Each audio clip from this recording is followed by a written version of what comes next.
Welcome back to Oneself. With me today, with me always, is Adam Bartleman. My name is Stephen Maher, and folks, Adam posed a question to me before we hopped on um, about ritual, and especially in the context of religion and whether that serves us.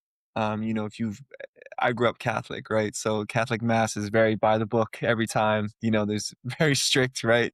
The things you do, going up to get communion and the songs are not too crazy, right? Like some churches they really go hard with the music nowadays from what I've seen online or things like that, and that was just not my experience in Catholic church, right? And we've talked about this before where I kind of went away from religion when I was like a younger man and then kind of found spirituality coming back into my later 20s and 30s, with the belief that, I don't subscribe to the Christian model necessarily, but I do believe that there's something greater going on here that humans don't understand, right? That I don't comprehend, that no one can comprehend. We think we're so smart, right, as humans, and we are in some ways. But then I just think we're also really dumb in other ways, and I think it's foolish of us to feel like we have this all figured out. And with that being said, when it comes to the religious context, I do yoga a lot, y'all, and yoga class is very similar, time and time and again. And there's something to be said for the ritual in that context, Adam, for me. Like, Mm, I notice things about my mind, about my character, about how I deal with discomfort, right? Because it's not like I'm in pain in yoga classes, but it's often uncomfortable when I'm mhm, stretching and trying to reach new levels of my practice, right? And yeah, so in the context of that ritual, I get a lot out of that, right? The repeated motion and finding new layers and, progressing slowly week by week. Whereas in the Catholic model, I just found myself deeply confused, I think, through the ritual and through the things I was told. And, I remember going to confession, right? So for those who don't know, mhm, in a Catholic church, you go and confess your sins to a priest, which in hindsight, I'm like, that's just so weird, and such a, and like, and the power that priests probably garnered from that for forever, right? Like knowing the oh, secrets of yeah, your entire town. Like, imagine the power you have from that. And so mhm, that's just weird in itself. And I remember like lying in my confession, just being like, or not lying, but I was just like, I'm not telling you. I don't even know yeah, you, dude. Like, to the yeah, priest, like in my mind, I'm like, I don't even know this guy. Like, why am I going to tell him I don't, why am I going to tell him anything? And it wasn't even like the priest in my church. Like they brought in like a bunch of other priests to like go through all the kids during confession, to like kind of get through it. So it's like, not only was this priest not in my church, like he was just some random dude. So I'm not going to tell you my thoughts and my yeah, feelings or, things I'm ashamed of, which you're already pressing shame upon everyone in the congregation as it is. mm, So, for those sorts of rituals, I was just like, I didn't subscribe to it even when I was young. Like it was just like something didn't add up there. But that's where I started music, and I'm a musician, right? And so so I did get some things out of the church where I was playing drums, and that was like the first band I was in. You could say yeah, as a drummer, and so I did get some things out of it. But in terms of the spiritual context, I'm reading a book right now, Adam, called Shogun by James Clavell. They made a TV show about it, but it's giving me a ton of context of just like how skewed we've been throughout human history, right? Because it's at that time, the year is 1600 in the book, and it's the Catholics, the Portuguese and the Spanish against like the Protestants, right? Like the English Empire and like the Dutch are kind of allies at this point. And yeah, so they hate each other, right? They believe in the same Christian God, but they hate each other. And the yeah, plot's taking place in Japan. So it's like the Portuguese have already been in Japan for a while, and then this English, sailor like washes up on the shores of Japan, and like it starts the whole book, right? So it's a good book if anyone's interested in that type of stuff. But the interesting thing about it is just like the enmity that we've had towards this. And we've said this in the past, right? This quote where it's like there's no hate like Christian love, and even when the commandments are saying, thou shalt not kill, which I think is noble, right? Like the commandments are noble in my mind. but then you go kill in the name of God. You go, burn and pillage, indigenous peoples around the world in the name of God, right? And, steal all their gold and silver in the name of God, right? And so again, we say that quote, no hate like Christian love, Yeah. and decimate cultures and, decimate people and cultures and languages all in the name of God. So obviously there's something not right going on here. And so I pose that back to you, Adam. You asked me the question before we hopped Mm. on where we talk about ritual, and I'd love to know your thoughts on that, my friend. Yeah. Well, I mean, I think just to quickly use the example of the commandments that you mentioned there, because it's kind of relevant. I think it ties into the same misunderstanding that we have around ritual. I believe, at least, because it's something like the commandments, like thinking, like, not that I can think of all of them off the top of my head, but like, it's not that. I mean, as far as I can see, as far as I understand, it's like, it's not that they're these rules that you have to live by, that you will be punished. You'll be punished if you don't follow them perfectly. It's kind of like, um, they're more like invitations. They're more like guidelines so that you lead a peaceful life, so that your inner landscape is pleasant. And so something like do not kill, because that is not gonna it's not gonna create a good that's not gonna create a good karmic feedback for you. That's not gonna be you're not gonna be in a good place if you're killing someone, on top of because, like, understanding that, I guess, like, the concept of morality changes over time. It's not like a fixed thing. So these guidelines are really like, you have to kind of expand your understanding of what they might mean. So, like, I believe, in order to really like get it, like we were mentioning before, um, do like not worshiping false idols, right? Like, thou shalt not worship false idols. And I feel like the way that the Christian mind has kind of understood that, like the organized religion, fear-based Christian mind, has been like to understand that in such a way that, like, if you worship something other than God, like a false idol, then God will be angry at you. God will punish you. And it's like, maybe that's not it. Maybe like, God is everywhere, so how could you in any way not be worshiping God? But if you're worshiping something that is outside of you, instead of turning to go within, then you're just going to be chasing your tail on down through all the incarnations. So it's more of an invitation to recognize that God is everywhere, God is within.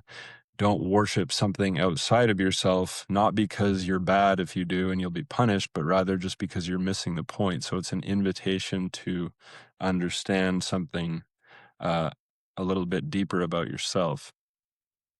And in the same way, it's like ritual gets misunderstood, right? It's like the sort of prophet or messiah model, right? Like someone like a realized being, whether it's, like the prophet Muhammad, whether it's Jesus, whether it's Siddhartha Gautama becoming the Buddha, like a being reaches self-realization and uh, comes into like conscious contact with God, conscious contact with the greater creative force that exists in everything, however you want to conceptualize it, and then brings some teachings that are structured in such a way whose purpose is to invite other people to find the same realization within themselves.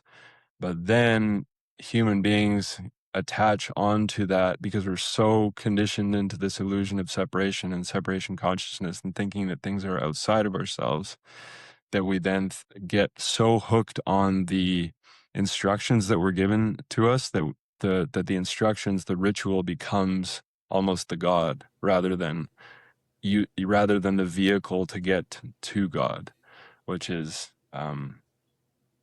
outside of being able to explain with words. But like, do you see what I mean? Like, does that make sense? Like, we get we get so attached to the instructions when ultimately the instructions are intended as just like a framework to take you somewhere.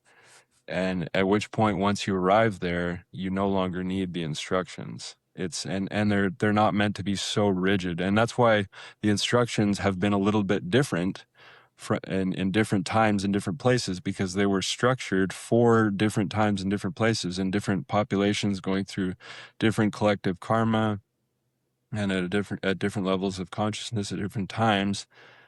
But they weren't meant to be like different religions and separate gods as people then began to interpret it, right? It's like, well, my instructions for this are a little bit different from the instructions that those people have over there. So like, let's hate them and kill them and see ourselves as separate, rather than these are just slightly different instructions to get to the same place.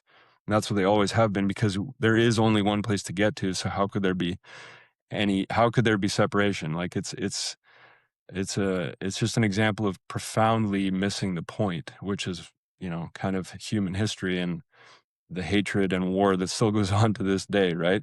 It's like it's misunderstanding it's misunderstanding the instructions. It's not about the ritual itself. It's about what the ritual is supposed to deliver you to.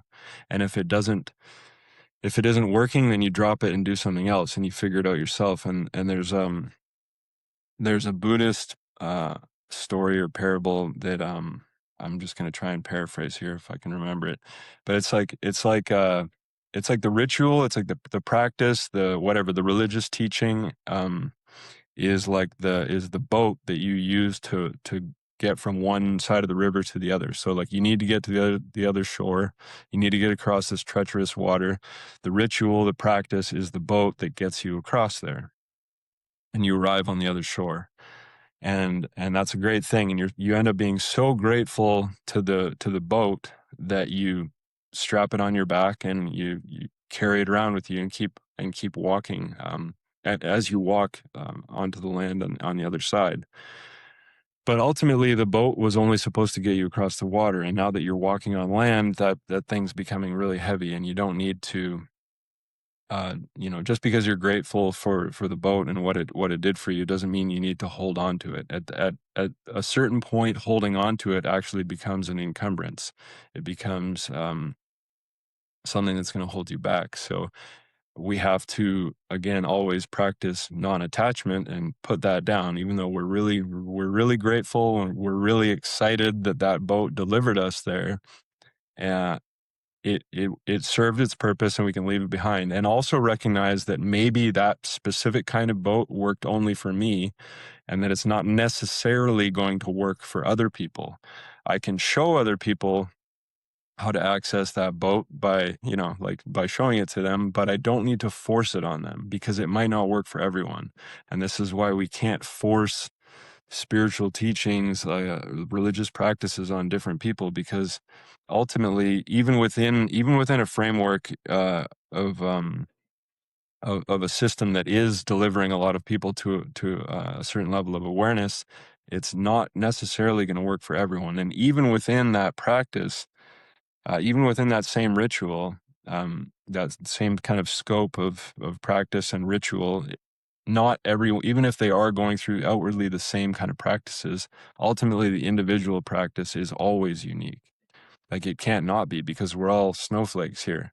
So how can it could never be the exact same experience, because, like you and I could be sitting and listening to the same sermon week after week our whole lives, but we are hearing and experiencing something completely different because it's coming through our specific filters. So yeah, recognizing that like we have, for the most part, just gotten way too attached to ritual, because ultimately, I mean, we can get into like why that is, but that's kind of how I see it. Like ritual, it's the same kind of thing as the commandments. Like just misunderstanding the purpose behind it and getting attached to the outward expression, rather than understanding the more subtle energy that's beneath it, that's supposed to take us somewhere. Yeah, brother, whether it comes to the Bible, the Mhm. Quran, the Torah, it's like those were written and, edited. If we're talking about the Bible, like, different translations, things get lost in translation. Um, the Quran and the Torah are the source language that they came from, but the Bible, for example, has been reworked for thousands of years and things get lost in translation, but we get so Oh, yeah. attached to the text.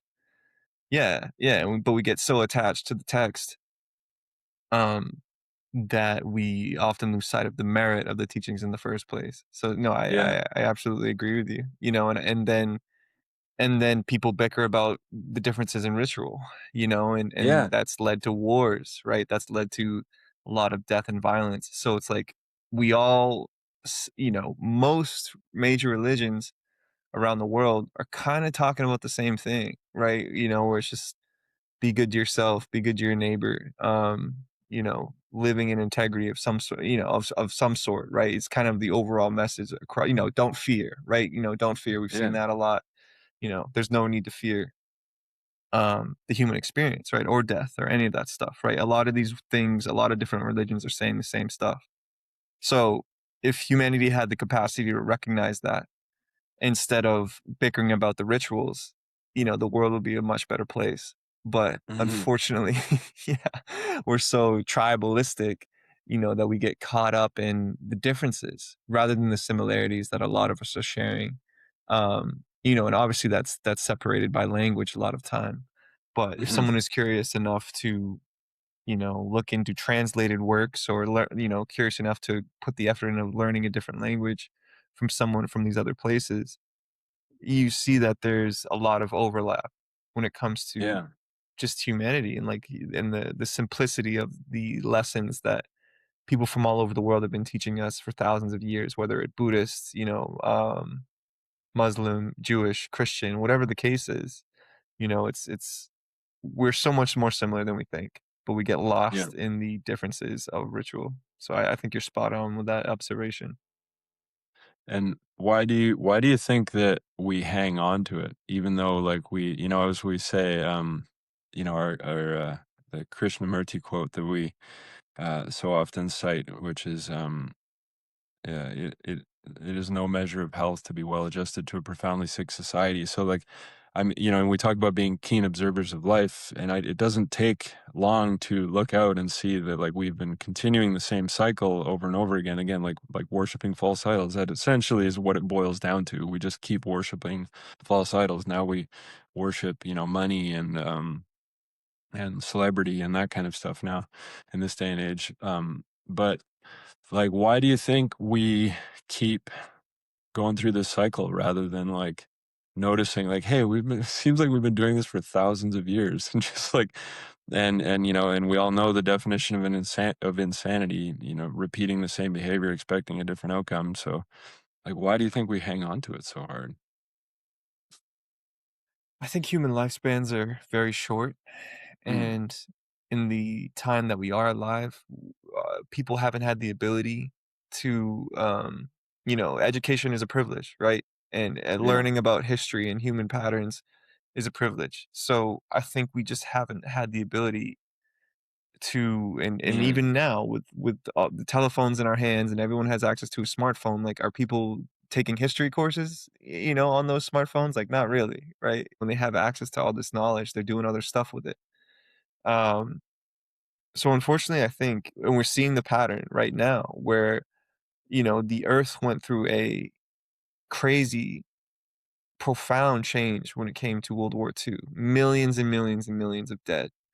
And mhm, all the people that remember that sacrifice, that remember the pain and how many people died to get to a place of not peace, right, but relative peace in the relative, scope of yeah, human history for the last 80 years, they're all dead or about to die, like late 90s, 100, they're mhm, they're either losing it in retirement homes or they've already gone, right? yeah, So human memory is very short of like what that sacrifice took to get to a place of relative peace. And again, there's been wars since then, there's been violence since then, it's just the story of humanity. But unfortunately for us, I think we just have a short term memory, mm. is kind of is my read on the situation. But what do you think?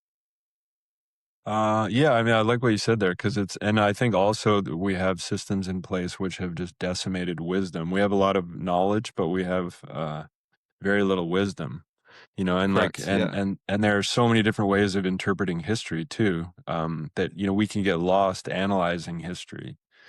Um, you know, for example, you know, just the, you know, like you mentioned there, World War II, the American perspective versus like the Russian and or Soviet perspective, right? Like, you know, I'm from Canada. I heard that same narrative as well. Like, you know, the atomic bombs are what ended the war in the East, and also, you know, the American effort in on the Western Front. It was like that was the deciding factor when, and I came to learn later, like the World War II, as far as I can see from like the volume of like of and again, not like a huge historian, but at least another perspective. The volume of soldiers on the Western or the Eastern Front, I guess, for the so what am I trying to say here? Like the German versus the Russians. That was like taking the majority of the German Of the German resources, yeah. yeah, military to, and it was essentially like the war was won and lost by the Russians, you know, The Eastern Front, even yep. yeah, even Japan, like, I heard this perspective that Japan was actually surrendered, because they knew that they if they surrendered peacefully to the Americans, that they could survive. Whereas if they stayed and fought when the Russians were closing in, that they were just going to kill everybody. They're just going to absolutely decimate the entire um, ruling class, like essentially kill the entire ruling class, and like that. If they surrendered to the Americans, they would at least survive. And of course, the bombs, everything played a part. But like I never even heard that perspective in school. I never heard like the whole Russian side of things was seriously downplayed. Like I didn't learn about that till later, until Yeah. university. And anyway, so my point being that there are so many different ways of analyzing history and interpreting knowledge, right? As we know, there are so many conflicting perspectives that hold truth. You know, there can be a lot of truths that are somewhat in opposition or fully in opposition to each other, existing at the same time in the same place. So I see it, you know, you kind of got me thinking there. It's like it's not only the short term memory of and the lack of wisdom that's actually been passed down, the lack of the ability to develop and foster our own wisdom, and perhaps because we've been pushing our elderly and separating them from the rest of the family and putting them in homes and feeding them, you know, medications and processed foods that that result in these neurodegenerative diseases. But yeah, man, there's a lot to it. There's some different perspectives there. Yeah, bro. That's an interesting point you just made. Whereas, yeah, historically in human culture, right, the wisdom comes from our elders, and Hmm. yeah, the society that we grew up in, we just shove our elders away, Yeah, and like, and we know that, right, the destruction of the nuclear family and all that stuff. We've talked about that in the past, but yeah, there's a serious there's so much knowledge. There's so much knowledge in this world, especially now, and but there is a yeah, serious lack of wisdom. And, yeah. that's a shame. That's a shame because it could be so great, right? If we just knew how to use that knowledge appropriately, we could do a lot of cool things. It's caused our troubles for the last thousands of years, man, and people have been writing about this stuff for thousands of years, and so it's like it's been known. The short-term interests Hmm. overpower the long-term perspective of Yeah, humanity, right? The yeah. people that want the power, that want the money, that want the influence, that kind of takes precedence over a broader perspective on humanity of like what's good for everyone, what's good for the planet, what's good for, just humans in general, what's good for the animals that we're stewards of, right? Or we should be better stewards of this planet. And, you know, the tribalistic nature of us, the resource hoarding, the need for power, prestige, influence, that kind of just gets in the way, I think. of the wisdom, right? It's not like we don't have access to it. And I mean, I don't know, bro. Like, some of the elders, right? I guess I don't see a whole lot of wisdom there either. It's not like I see a whole lot of wisdom anywhere, but Yeah.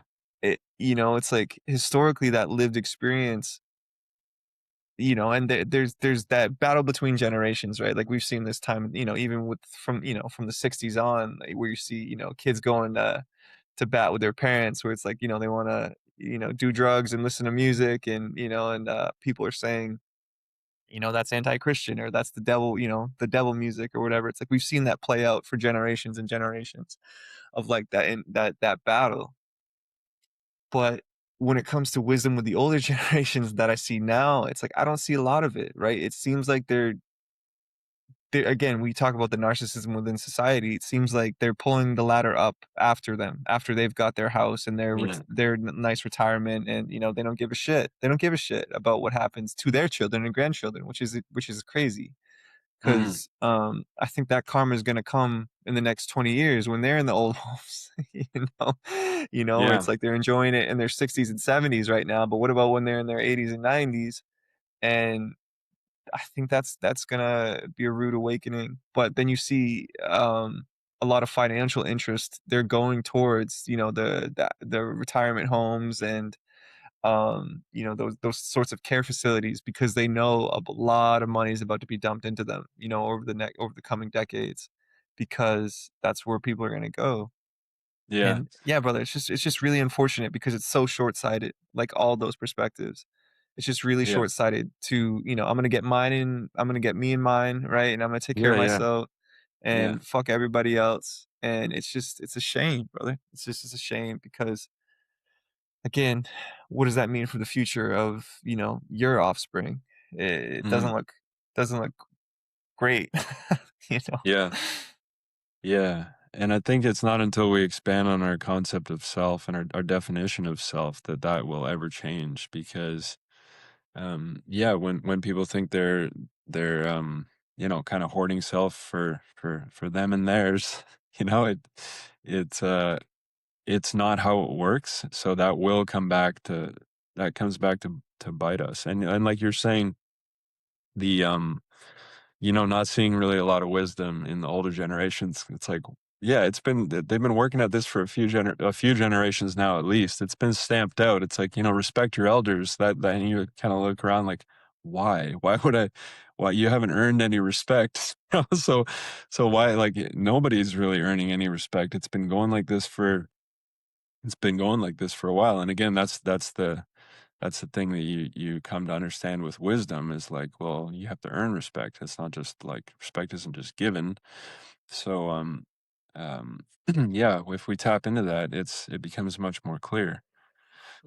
But yeah, man, it's interesting. It's like people think very short term, I always observed growing up, it's like it seems to just go in 4-year blocks, whoever's in down from like, national politics to like municipal politics. It's like, well, all the projects that are going on really only seem to have vision for like those 4 years for whatever council or whatever cabinet is currently in power and whatever's going to make them look good right now and possibly set up their payday for their contracts and their under the table dealings for after they're out, putting uh, you know, taking care of their friends now, so they'll be taken care of later. Again, it's like this pattern is everywhere. It's always been like this. Corruption, um, short-sightedness. It's very much part of it has been very much part of the human experience and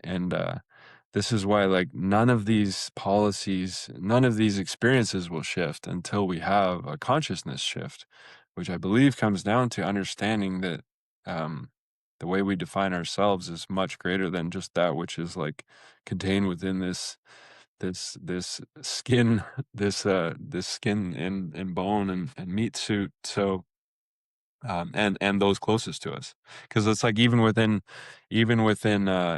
people's friend groups and families, people often have like a hierarchy in their minds, like, well, I'm the smartest one in the family, I deserve more. It doesn't it's not just again, the micro always reflects the macro. So it's like this is going on where everywhere, and this is why the change has to come within, and how we have to change our own families and our own communities before we can change, a country or the entire world. And yeah, man, honestly, I think it comes down to a lot to these like simple understandings of like what is it we're trying to do, like what is it we're trying to do with these rituals.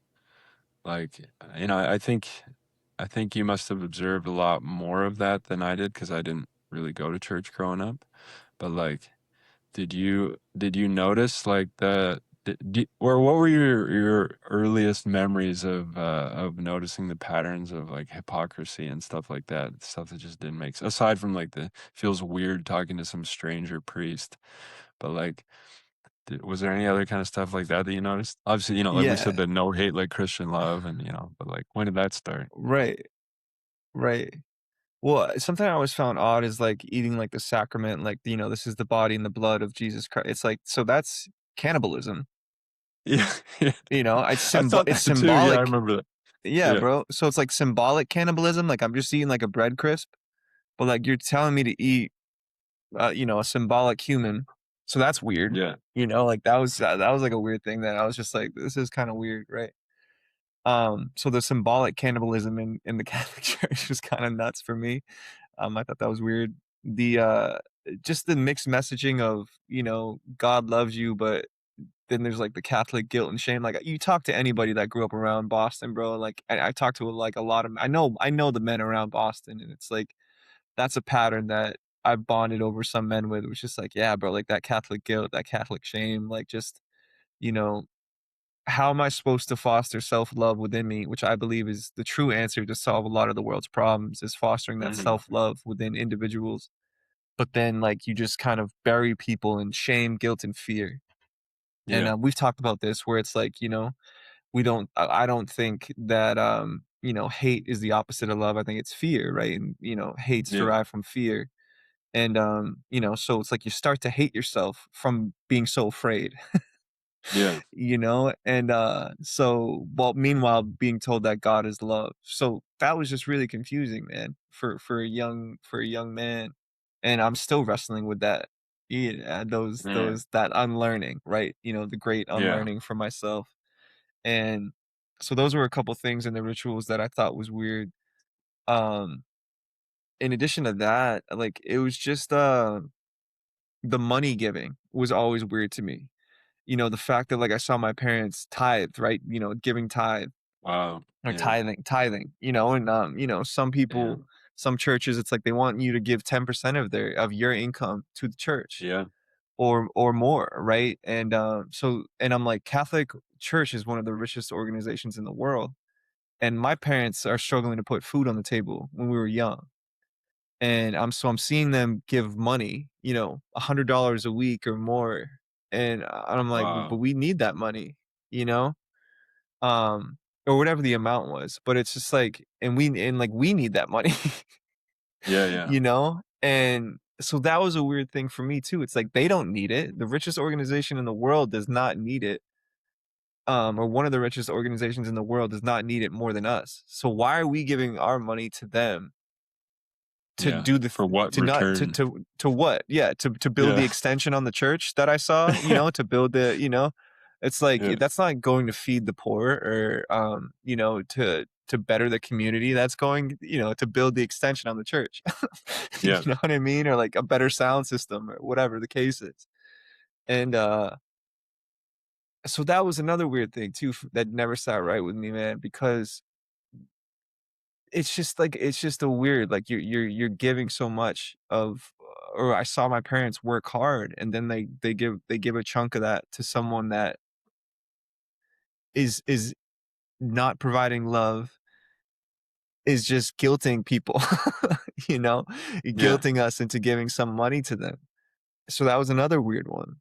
On top of that, I think just there's this thing called the creed, right? Like this Catholic creed where it's like everyone is saying the same thing at the same time. Very culty. Like we believe in one God, the Father, the Son. Like it's just like there's this whole like thing that we do every single mass.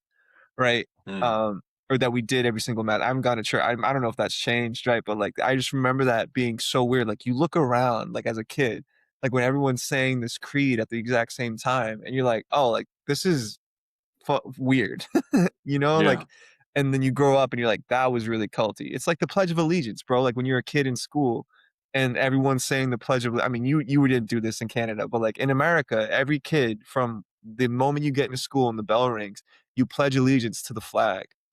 And so Mm. everyone's speaking this thing at the same time.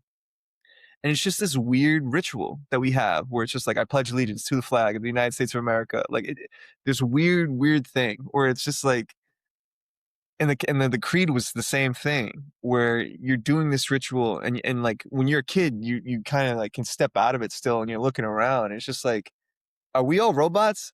Like what's going Yeah. on? Like no one's thinking about this, like, and so yeah, man, those are just some things that I noticed like off the top of my head. I was like, these rituals are, and they're effective, right? These rituals are Yeah. effective in what I said, the guilt, the fear, the shame, and they're effective in in just like subduing any growth, I think, fostering any Yeah. growth in our spirit, in our soul, in our spirit, to elevate into a higher humanity, right? A higher consciousness for all of humanity. And so these rituals are put in place, I think, to dumb us down and to numb us and to just keep us doing the thing, right? And Yeah.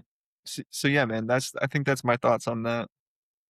Dude, yeah, man, I totally agree. It's like it's a fear-based practice, right? It's like why are we doing the ritual? Why is, like I shared, seeing somebody walk up to a church and just touch the door of like this old church. And you see them like touch it for a second and walk away. It's like, oh, like you powered up by touching the door? Like what is that? Like how many times do you have to come back per week to touch it to like feel good about yourself? It's like It's a the ritual toxic is being relationship.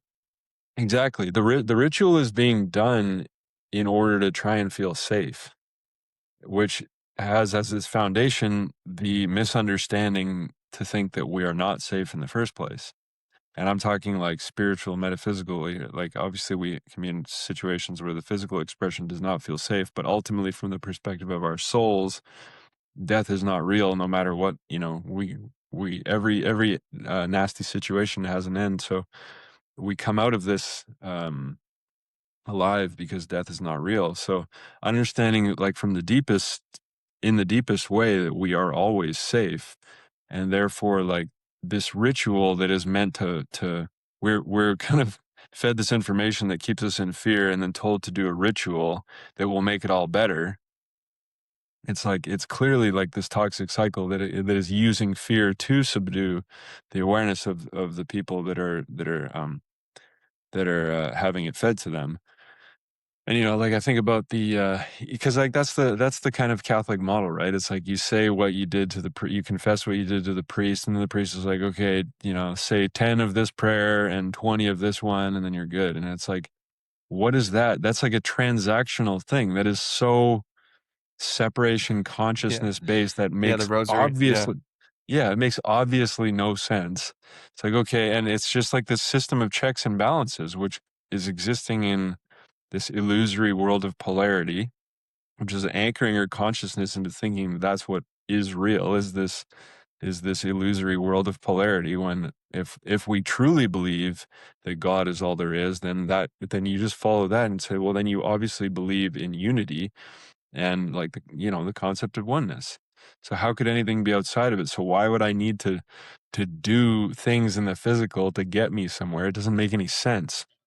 But then, conversely, or like, kind of paradoxically, that the doing of those things, if done without attachment and using them the way that they're intended to originally, as a vehicle to come to a higher place of consciousness, then there is value in it, right? It's never like either or, right? It's like we kind of like gotta like expand our minds and understand it's not either or, it's both and, right? Like this did have a good purpose, a good intention in the first place, but then it got perverted, it got taken over, again, by human ego, by the aspect of our awareness that is finite, which is like the smallest part of our awareness.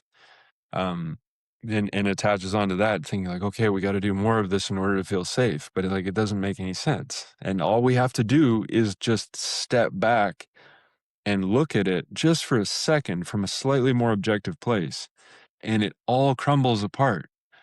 But so it's like, why aren't more people doing that? And I think it's, again, it always comes back to fear, right? Like, people are not going to want to step back and step out of their congregation and be like, "Hey guys, this doesn't make sense," because the likelihood that the rest of the members of that congregation are going to, like, vilify you. And it wasn't that long ago, a handful of generations ago, a couple centuries ago, that might get you killed, your house burned down, Yeah, that was your your fam. community. Yeah, that was your Yeah, community. Yeah. yeah, right. And again, when we're when fear is pulling us back into that mammalian brain, and we're thinking, oh my god, we're thinking only about the survival of the physical organism. And because we've never really truly tasted of the contact of that which is deeper within us, like our spiritual being, then it's easy to see why we keep falling into these patterns and doing this over and over and over again. Because yeah, if somebody's afraid, then they're just gonna fall in line. They're not gonna step out and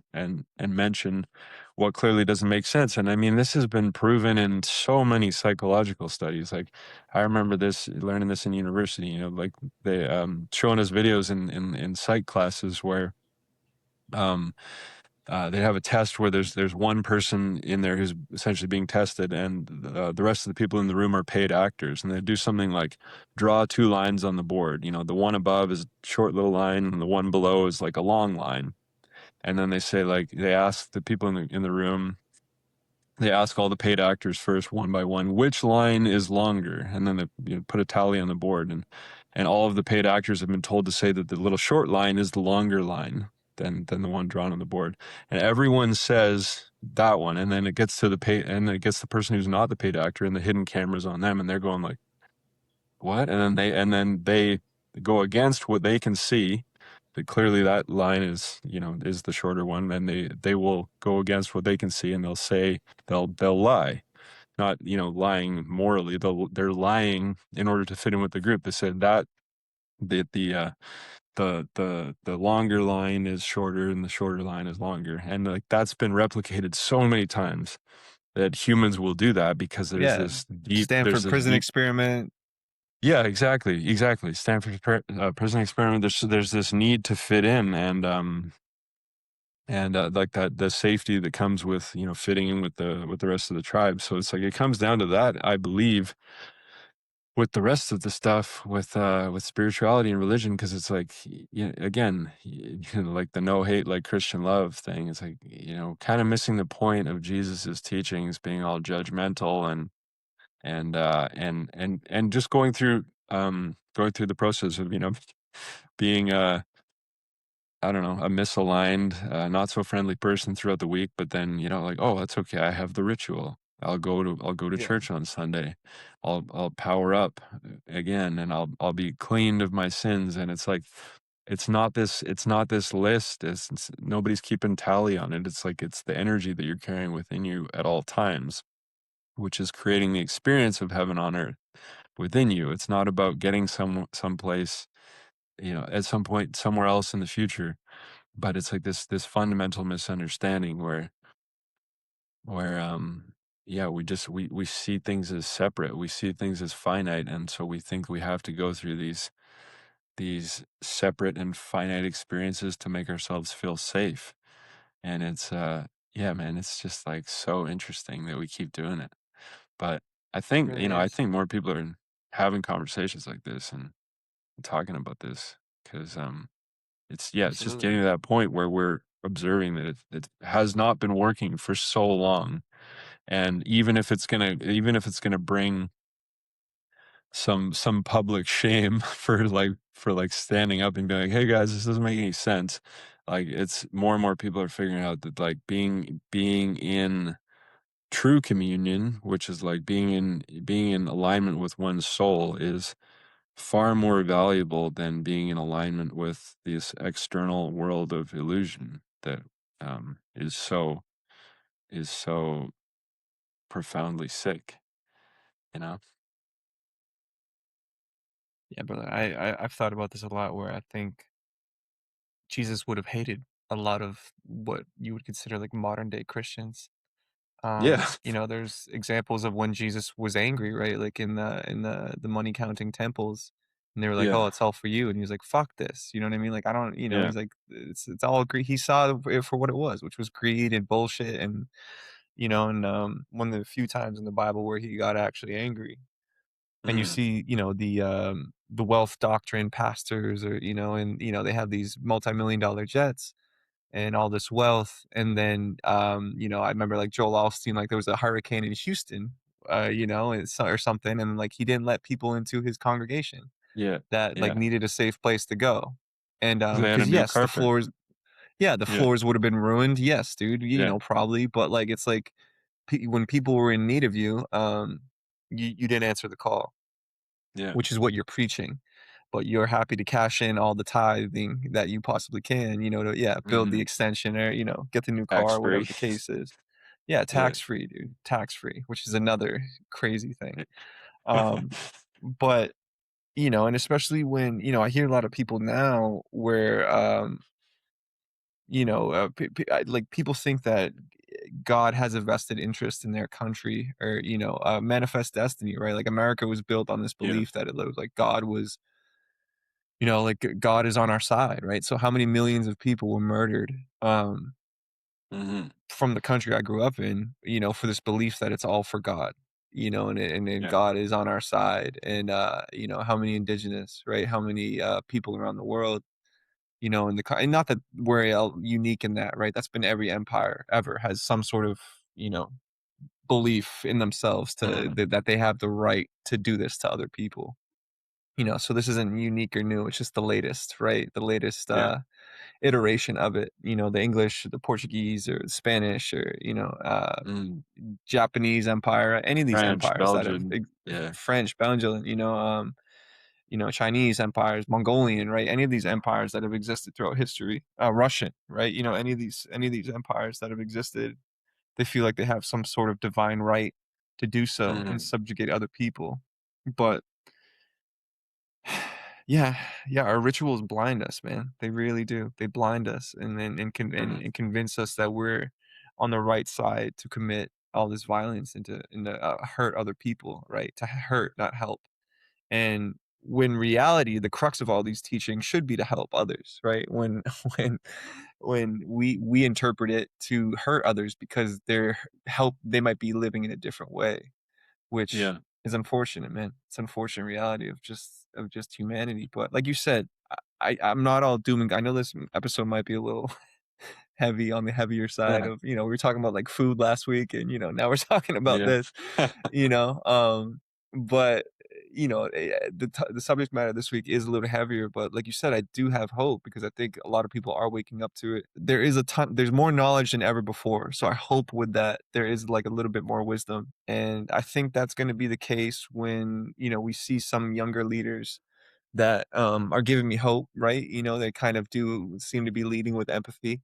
I've seen Mhm. some examples, around the world. The mayor of New York is one that comes to mind, in America. Um, so I do see some hope right on the horizon. It's just like that the drops are in the ocean. It's just haven't hasn't formed that wave yet, but I Mm. think that is coming. Cool. I like that. Yeah, man, I like what you said there about, rituals can blind us to, our connection with other people, and I think that's because it's blinding us to our connection with ourselves, because getting lost in the ritual, getting attached to the ritual itself rather than what the ritual is supposed to deliver us to, which is a deeper awareness that we are all one. So it's like that one misunderstanding, which, kinda comes down to the idea that human beings really, like, the most difficult thing for us to seems to be for us to accept that we are all divine, that we are not, like in your experience with the Catholic Church, like, that you are not, bad, and, like, you shouldn't be Yeah. carrying shame, and it's like, but that programming has Yeah. been Or so that you drilled need a in there. middleman to God. That's something else I want to, sorry to Yeah. interject, but just like the fact that No, you need a dude. middleman to God and you don't. Yeah. Well, that's the thing, because like, because you are divine, there there's no, the connection only needs to be made in your mind of like releasing, which is really just the releasing of the blockages that we've taken on. Because the fact is that we are all God. Like that, there's nothing is not God. So like we are all the divine expression. So yeah, that's the exact same thing as no, not needing a middleman. It's like just recognizing it's that which we are. Again, expanding on the concept and the definition of self. The definition of self is not just me, it's you too, and it's every other person and plant and animal and everything in the cosmos is all one. So it's not even just this planet, you know. Like, it's a little bit much for people in the past, but we're expanding to this, and we're getting there, and we are. Um, I believe that we are deeply intelligent beings. It's just that our trauma has gotten in the way of accessing that. I recognized that in myself a long time ago when I was reflecting on some of the not so bright choices I made in my life, and I was like, it's not that I'm stupid. I just had a lot of trauma that prevented me from seeing things clearly.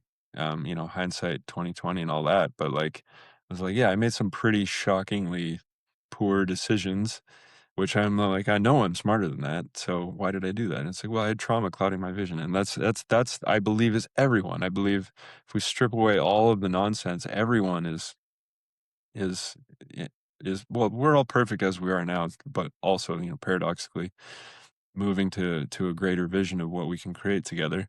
But understanding that we all have all the tools that we need, and we are all made perfect in the image and likeness of God. It's just that doesn't just mean like the shape of a human. It's much greater than that. So, um, yeah, man, heavy but light. I think it Heavy it but light. lightens up. Yeah, Yeah, it's always absolutely. both. Multiple truths, right? You mentioned that earlier in the Yes. episode, right? Multiple things can be true. So, folks, if you like what you heard today on episode 45 of Oneself, please do any of the things that support us and that are free. Like, comment, subscribe, share with a friend, leave a review if you are listening on one of those platforms where you can do that. Um, and yeah, Adam, any closing thoughts for this week before we wrap things up on episode 45? No, man, I think we closed it out pretty well. Just yeah, it's like the vehicle is the ritual is not it. It's just meant to be, is not the defining aspect of our experience. It's what it delivers us to. Uh, it is the most important. So don't be attached to the ritual. And that goes like that's everywhere in everyday life. When you start to look, it's kind of everywhere in the way our egos, our ego minds assess and process this world. It's all like this pattern recognition, which is ultimately kind of its own kind of ritual. So always unpacking that to release attachment and therefore expand awareness, I think is at least what I'm working on in myself. Yeah. Yeah, all the Absolutely. rituals and everywhere in our life, not just, Mhm. in the religious context, for example. Yeah. That's a really good point. It's a really good point. So, folks, we'll catch you next week. Have a good one until then. Have a good one.